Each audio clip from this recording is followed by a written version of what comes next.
Fala galera, ligado aqui no canal do VSR, chegando para mais um vídeo. O tema do vídeo agora: Olímpia classificado para as quartas de final da Libertadores, Flamengo vai assistir pela televisão. Vamos falar sobre isso. Antes daquele ritual, deixar o like, se inscrever no canal, copiar o link do vídeo, espalhar nos seus grupos de WhatsApp, Telegram. E se você puder contribuir aqui com o canal do VSR, virar membro do canal clicando no Seja Membro aqui em cima, aqui embaixo ou aqui em cima. E aí tem direito a conteúdos exclusivos, vídeos exclusivos, adesivos exclusivos. Você participa do nosso grupo do Telegram, enfim, vários benefícios aí. E além de contribuir com o meu trabalho. Estou gravando esse vídeo logo depois da vitória do Olímpia por 3-1 sobre o Flamengo. E um resultado completamente merecido.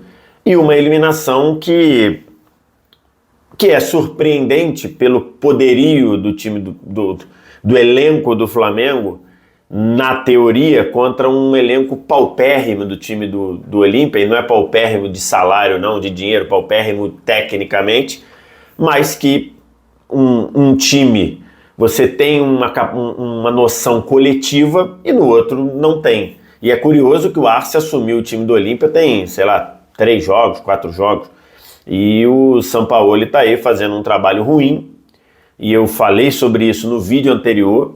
Se você quiser ver um detalhe, vai no vídeo anterior, no vídeo da vitória do Flamengo sobre o Olímpia no Maracanã por 1-0, em que eu digo que o Flamengo ganhou, mas jogou mal, e ali você vê uma série de respostas de torcedor dizendo: você é anti, você sempre pesa a mão com o Flamengo, quando o Palmeiras joga e não joga bem, você não fala. Então, assim, eu tô muito tranquilo para falar, porque se você me acompanha nas redes sociais, se você acompanha no Twitter, no Instagram, eu venho falando há algum tempo que o trabalho do Sampaoli não é bom. Depois da vitória, depois do jogo contra o Cuiabá, eu falei ali, expliquei alguns pontos. O trabalho do Sampaoli é ruim.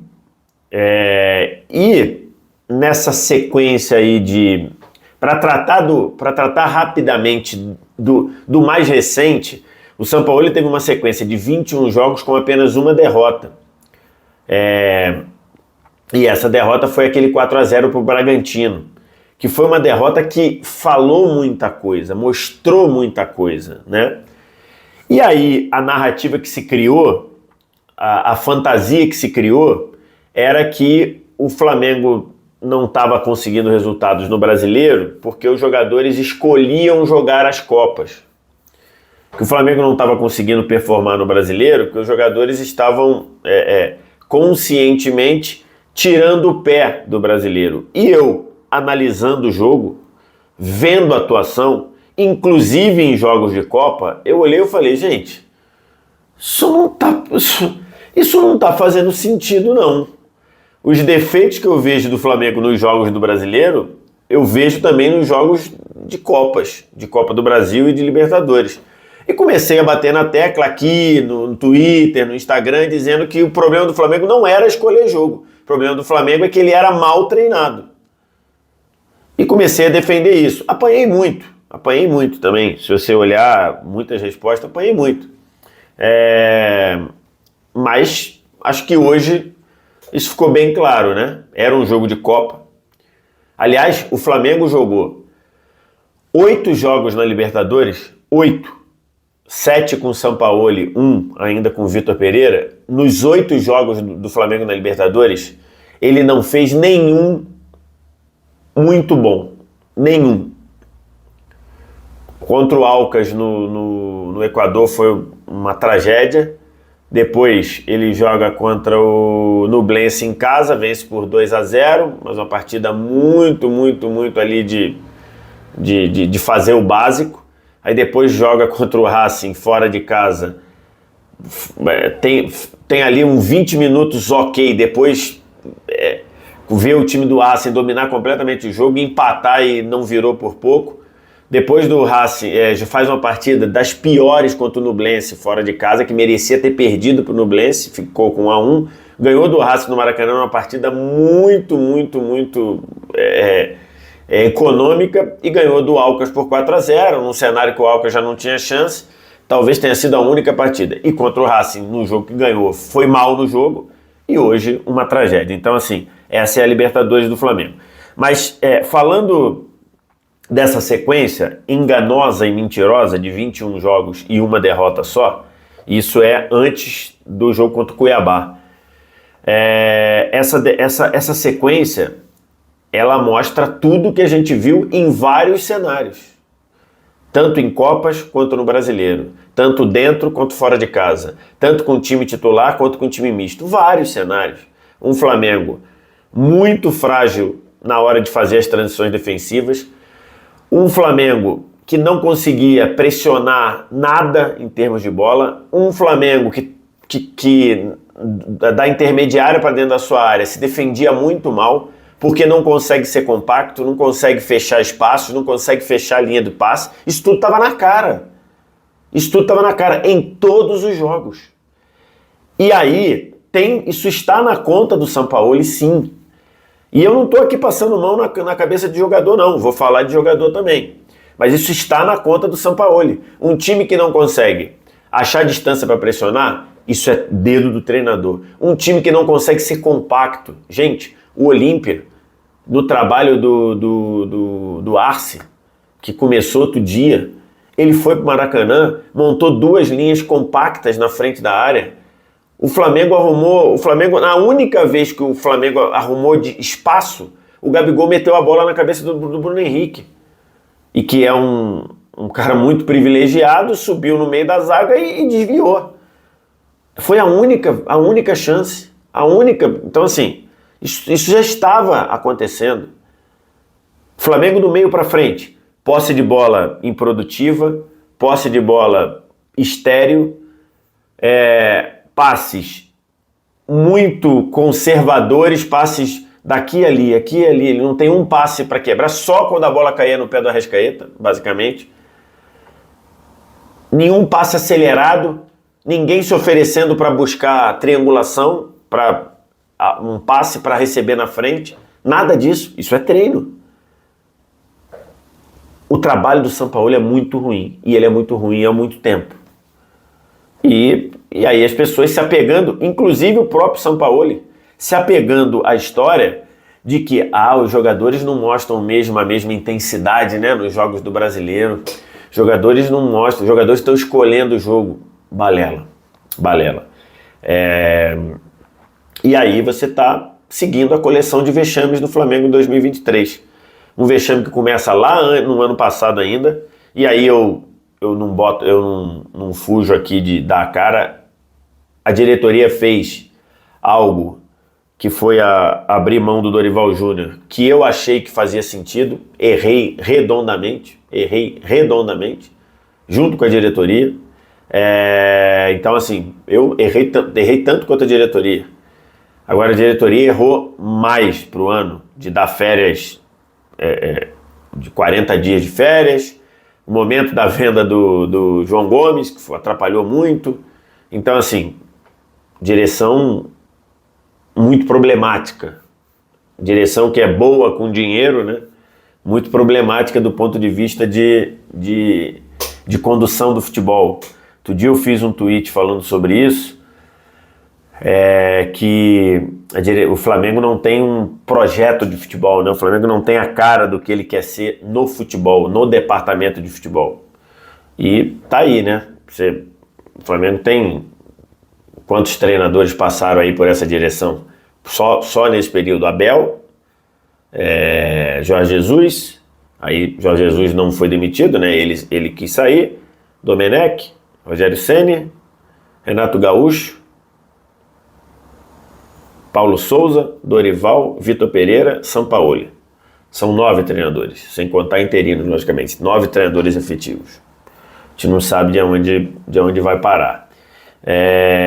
E aí, na escolha do Sampaoli, que no vídeo que eu falei da apresentação do Sampaoli, eu abordei alguns pontos, inclusive eu falei sobre relação explosiva, acho que foi o título, cheguei a falar meio que uma bomba relógio no meio, e isso acabou aparecendo. O trabalho do Sampaoli, além de ser ruim no campo, ele é ruim no convívio. né? E o ápice disso apareceu no soco do preparador físico lá no Pablo Fernandes na cara do Pedro. E ali a gente viu que o trabalho na prática acabou, né? O trabalho na prática ali acabou. Ali é um ápice de um convívio ruim. Os jogadores também estão nessa conta aí, né? Você vê jogadores num nível terrível. A partida do Gerson hoje foi uma coisa de chorar. A partida do Everton Ribeiro, impressionante. O Matheus Cunha, que acho que fazia um bom ano, foi deixar para fazer uma partida ruim hoje. Claramente ele demora a reagir no segundo gol. Acho que o terceiro gol, cabeceado para baixo ali, acho que não é muito a culpa dele. Então você tem jogadores mal, né? O Everton Ribeiro mal, Davi Luiz mal, Felipe Luiz mal hoje. Felipe Luiz hoje tinha condição de jogo. Então assim, não dá pra gente livrar a cara dos jogadores. E os jogadores, repito, não escolheram jogar bem um jogo, bem ou mal no outro. Acho que os jogadores estão jogando mal há algum tempo e acho que eles poderiam, com um trabalho técnico melhor, ou saírem desse momento ruim ou melhorarem um pouco em relação ao que estava. Além disso, o Flamengo não competiu, né? O Flamengo não competiu. Você pega hoje o Flamengo para competir, e hoje era um jogo de Copa, era um jogo decisivo, o Flamengo não competiu. Teve um jogador que eu acho que dá para se livrar a cara hoje. Dois, acho que dá para se livrar a cara hoje. O Thiago Maia e o Fabrício Bruno. Só. O resto, jogadores parecendo estarem apáticos, parecendo que, enfim... Qualquer adversário que subia a marcação, diminuía espaço, retomava a bola e acelerava, machucava o Flamengo. Era um Flamengo que, ao longo desse ciclo, essa base do Flamengo sempre foi marcada por ter o controle do jogo. E o Flamengo não consegue o controle do jogo. Hoje o Flamengo falsamente teve o controle do jogo no início do segundo tempo, que foi a hora que o Olímpia deu uma recuada. E ao dar uma recuada, deu a bola para o Flamengo se livrar da bola. Se livrar, que eu digo, desperdiçar a bola e o Olímpia voltar. Então, enfim, impressionante. Impressionante, assim, o Flamengo de 2023 é um arremedo de time com excelentes nomes do elenco, excelentes nomes, e ainda chegaram mais nomes, chegou Luiz Araújo, chegou Alan, chegou Rossi, que ainda não entrou em campo, e não consegue formar um coletivo. O Olímpia foi a realidade disso. O Olímpia foi colocar a realidade em campo. E, de novo, o time do Olímpia é um time tecnicamente muito frágil. O Olímpia poderia ter complicado a vida do Flamengo no Maracanã, e não conseguiu por fragilidade. Hoje, no jogo de hoje, o Olímpia faz o 2-1 e o 3-1 justamente no momento em que ele muda o que ele fez no primeiro tempo. O que ele fez no primeiro tempo, ele tentou pressionar o tempo todo. No segundo tempo, ele recua, permite o Flamengo ter mais a bola e vai ali colocando o jogador alto, o Flamengo sem entender, em 2 escanteios faz, aliás, 3 gols de cabeça, né? Mas 2 em escanteio, os 2 do segundo tempo. Ele consegue fazer porque nada no Flamengo funciona, nem a marcação por zona. Então, assim, um Flamengo que não conseguiu dominar o jogo. E isso tudo isso que eu estou falando aqui, sem querer passar pano para jogador, isso tudo poderia ser amenizado com um trabalho que funcionasse, com um coletivo que funcionasse, com um time organizado, com um time pronto para saber pressionar, para fechar espaço, para ser compacto. Nada disso o São Paulo conseguiu construir. E a realidade chegou. O Flamengo foi eliminado pelo Olímpia com toda a justiça. E com um ponto. O Flamengo é segundo colocado no Brasileiro a 13 pontos do Botafogo. Não tem nenhum visual de diminuir essa diferença. Nenhum. E o Flamengo joga contra o Grêmio na quarta-feira com uma vantagem de 2-0, construída na melhor partida do Flamengo sob o comando do Sampaoli. O torcedor do Grêmio deve estar desesperado, né? Fala, logo contra a gente o Flamengo funcionou. Se o Flamengo jogar assim, o Grêmio está vivo no confronto. Aliás, o Grêmio já está vivo no confronto. Mas se o Flamengo jogar assim, o Grêmio tem todas as condições de fazer 3-0. Ou fazer 2 para forçar a penalidade. Porque é um Flamengo que não existe. Com a bola, toques frágeis, toques curtos, sem criatividade, sem perigo, sem velocidade. E quando perde a bola, qualquer um que acelera para cima do Flamengo, um Flamengo com espaços, um latifúndio, o Flamengo é facilmente atacado.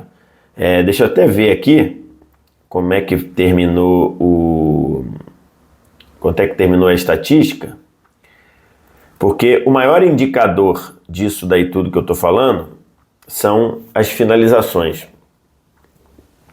O Flamengo tomou 36 finalizações do Bragantino, 25 finalizações do Grêmio no jogo do Brasileiro dentro do Maracanã, tomou 20 finalizações do Bahia, em boa parte do segundo tempo.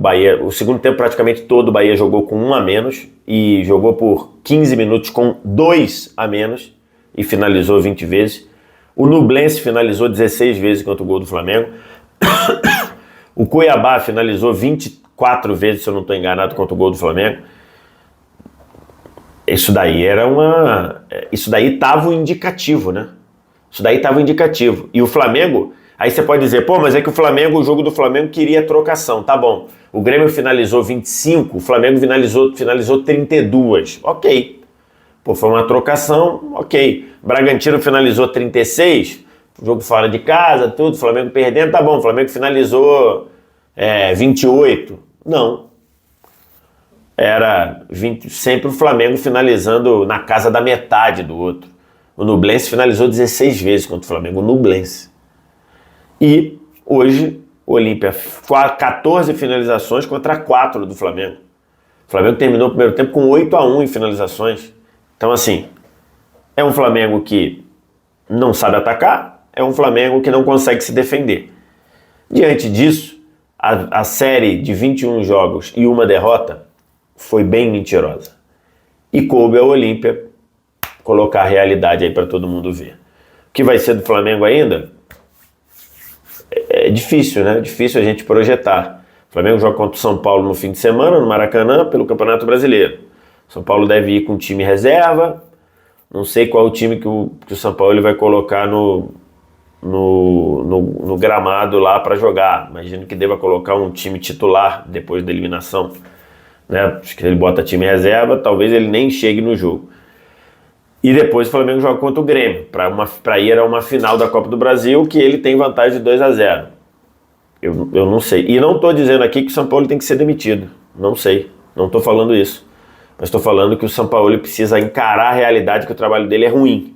Se ele não encarar que o trabalho dele é ruim, se ele botar na conta que os jogadores querem um jogo, não querem outro, ele não tem nenhuma condição de sair da situação ruim. Resumindo, é isso aí. Não é surpresa. Falei sobre isso hoje no De Placa, que eu achava que o jogo tinha muito cenário de tragédia, tinha muito cenário de risco, né? Eu falei a palavra risco, que o Flamengo corria muito risco se o jogo continuasse do jeito que foi no Maracanã, e foi. Então, assim, é isso aí. O Olímpia passa, vai enfrentar o Fluminense, o lado direito da chave ficou... Eu nem vi quem passou lá, foi o Racing, né? Deixa eu ver. Não, deixa eu ver aqui, no outro lado foi o Racing, 3-0 Nacional. Então do lado direito da chave, Bolívar e Internacional, Fluminense e Olímpia. Do lado esquerdo da chave, Racing e Boca, Deportivo Pereira e Palmeiras. Então é esse aí, a gente vai continuar acompanhando aqui na Libertadores, aqui no canal do VSR. É isso aí. Querendo comentar aqui, vem aqui embaixo nos comentários. Resto ritual, like, se inscreve no canal, sininho das notificações, copia o link do vídeo, espalha os seus grupos de WhatsApp, Telegram, podendo virar membro aqui, seja membro, clicando aqui em cima ou aqui embaixo no Seja Membro. Obrigado demais pela audiência, valeu, tchau.